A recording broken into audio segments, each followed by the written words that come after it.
Hello guys, welcome back to another video. So in this video I'm going to walk you guys through on how to properly start your guppy tank, to maintain it, and to going to breeding. So as you can see in this setup, I have a lot of guppies in this 10-gallon tank. So I'm sure you guys have already read and have knowledge about fishes and whatnot at this point if you're watching my video. So I'm sure you guys will know that keeping this many fishes in a 10-gallon tank isn't a good thing, because I personally worked at PetSmart before for 2 years and I already know everything about animals and how to properly keep them, and I know that this isn't right. However, it's only not right if you don't have a proper size filter and proper means of filtering water. But I could do this because I've been doing this for a couple of years now and I've bred these guppies to thousands. But if you're just starting off, I would recommend having a 10-gallon tank like this one, but don't crowd it up like this. Make sure you have it probably, so 1 gallon is about 2 fishes, you can say. So in a 10-gallon tank, up to 20, but 20 is still a lot. So we would basically recommend about 15 guppies in here, give or take, honestly, depending on how your filtration is and how you medicate the water and how your water changing cycle is, all that stuff. So put that into an account. So if you have a proper filtration, let's say, and you change your water once every week, about 30 to 40%, then about 15 guppies is perfect for a 10-gallon tank. So let's say that you already have a good way of, good setup for these guys. All you have to do is make sure have a proper number of fishes. But that's like the basic when you want to keep these guppies. But if you want to go into breeding, I would recommend definitely 1 male to 3 females. That's the ratio. So 1 to 3 ratio. So if you buy 2 males, you would get 6 females. That's only because it brings up the chances of breeding. But if it's not of your purpose to breed, then about 10 to 15 females only tank would be appropriate in a 10-gallon tank, with about 15 to 20 gallon filtration capable filter in the tank.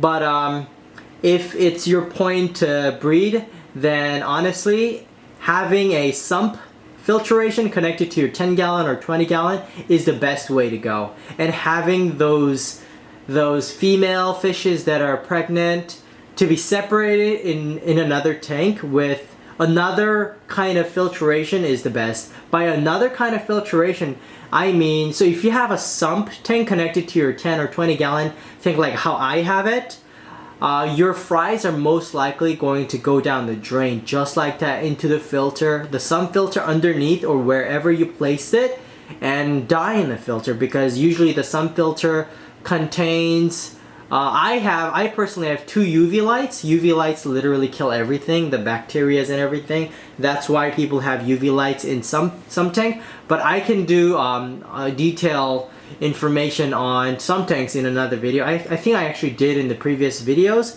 but definitely check it out. But if the answers to your questions weren't answered, just leave it down in the comment section. I'll do another specific videos on answering your questions. But going back to guppies, so once your female guppy is pregnant, you want to separate it into a separate tank, most likely without the males, because males will eat your baby fries. But I've never had any cases when either the female or male guppies eat their fries. So I guess it was lucky for me. I've never, like, up to 1,000. That's how I could breed these guys up to thousands. But I didn't breed these guys in a 10-gallon tank. Trust me. I bred them in a 75-gallon tank, and once I had it to about 500 to 700 guppies in my 75-gallon tank, I separated all the fries into 10-gallon tanks and 20-gallon tanks, and I would care for them in those tanks. But I think the most appropriate size for your fries would be 5-gallon tanks. 5-gallon tank isn't too big for your fries to search for food. That just simply means that it knows it can find food easily and it's fed all the time, that you don't necessarily have to worry about it dying of starvation. And that's one of the key thing for you to know. You don't want a too big fish tank for your fries, because if then they will have to search for food, and if they simply don't have the strength to find food, they will die of starvation. But yeah, having an appropriate size fish tank for your breeding purposes is the main key point. But if it's, like I said, if it's not your point to breed, then 10 to 20 gallons is perfectly fine as long as you have the appropriate size filter. I can't stress that enough with guppies, having appropriate size and appropriate capable filters, only because these guys are referred to as pigs in the water. By that they mean they eat as much as they poop, and they eat a lot, trust me. I've gone through so many Hikari brine shrimps and so many Hikari brand bloodworms that I literally have stacks of it in my house right now. The ones that I used before. That's how I could provide thousands of guppies.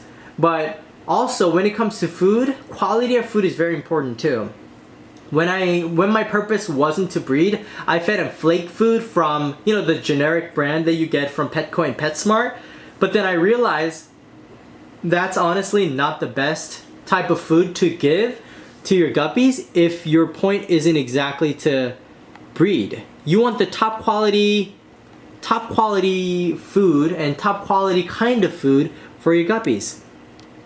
So making sure that you give them the type of food that they deserve when you want to breed them is also very important. I would recommend 2 different types of food. Of course, a flake food is like a given, but I would say Hikari brand has really good brine shrimps. They come in a little container, cylinder container. I believe it's green, or it's purple. I'm sorry, it's purple, and it's in little square blocks. But what you do is you just put them in the water and it just disperse everywhere. I'm sorry, I don't think my camera is focusing on the fishes, but I don't think that matters too much. And another one is bloodworm from the same Hikari brand. They will literally die for those. And once you start feeding them regularly, like for me, I went through about 20 cans each. So 40 bloodworm cans and 40 Hikari brine shrimp. That's a lot of money too, but that's the amount of investment that you have to willing to do in order to have a proliferating and the best quality guppies. So food is very important, filtration is very important, and having the appropriate size tank is also important, and making sure that you have hiding spots for your fry is also important. Speaking of hiding spots, decoration. So you don't exactly need a live plant a bunch of live plants in your guppy tank, but it's recommended that you do because it's like the whole cycle. They pee and poop, and the plants eat and drink that, and then they produce oxygen and all that good stuff. So it'll definitely help, but it's not necessary. If it's not in your budget to buy those live plants for your fish tank, you don't have to. Get like $1 or $2 fake plastic plants from 99-cent store or Walmart. Is perfectly fine, because that's what I started with. I started with a bunch of fake plants from dollar store. I bought literally like $30 worth of it, and I bought 40 fake plants because they're so cheap. And I filled all my tanks with these fake plants, and they still breed. They still breed like crazy. That's why I had to move all these guppies into 75-gallon tanks and 20-gallon tanks and 10-gallon tanks, separate them all into different size of tanks depending on their age group, their male and female, and newborns to juveniles. That's how you have to have a structural setup in order to breed properly. And like I say so many times in this video, that's how I was able to breed to thousands of guppies. But now I'm brought down to about like 30 to 40, maybe even 50 if you count all the fries that are being born in this tank. But my purpose isn't exactly to breed it anymore, because that's why I also sold them all. I had thousands and I sold them all because I feel like I mastered the essence of breeding guppies. And I'm sure it's just a couple of types of guppies, but it's been fun. I did this for 2 years, and it's been a fun ride. But I transitioned to shrimps in the midway, and shrimps really caught my eye. So that's why I do shrimp breeding now, neocaradinas and caridinas. and they're both doing really well, and I did that for about a year, so a total of 3 years now. And now I just started transitioning into doing crayfish breeding. It's been actually about 2 weeks. So it's right now, the current time of filming is May 24th of 2022. So 2 weeks ago is like May 10th or something like that. But I'll show you guys in the next videos of my crayfish tank setup and how I care for them. And if I ever get a buried crayfish, I will do another video on that in depth. But in terms of guppies, that's all you need, having appropriate size tank. So making sure 1 fish for a gallon. So 10 gallon tank, I would recommend about 10 fishes. But if they start breeding, you want to expand on your fish tank, expand on your filters, and later on, if you're really into breeding these fishes, then you want to get a sump tank, like how I transitioned from these hang-on back filter to sump tank later on.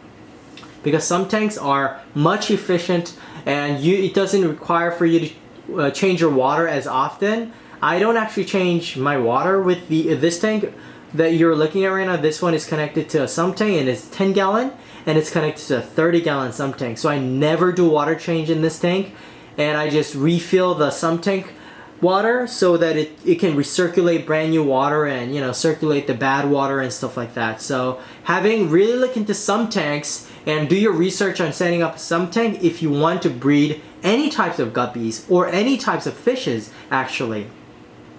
So the food is also important, and hiding spots is an essential necessity. I want to stress that because hiding spots for little fries are very important, and the females will know if this is a good environment to breed or not, depending on how many hiding spots it sees for its babies. Because obviously the females wouldn't give out babies if it's an environment filled with sharks, obviously, you know. So it'll check if they have enough hiding spots for its fries. So definitely put in either fake or real plants. It really doesn't matter. Rocks and gravels are, honestly, it doesn't matter. If you're breeding, I would honestly say don't put any gravels or rocks, because when you do water changes, it'll just be like a hassle to, you know, move around rocks and stuff, and it'll make your water dirtier quicker.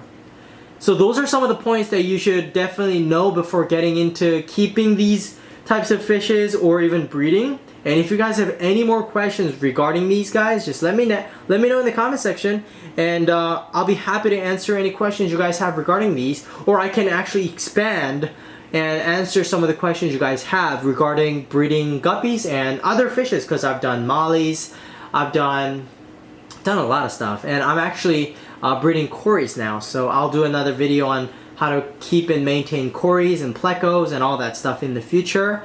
But thanks for watching, guys, and if you guys liked it, please leave a thumbs up, and any comments, any questions, just leave it in the comment section, and I'll see you guys in the next video.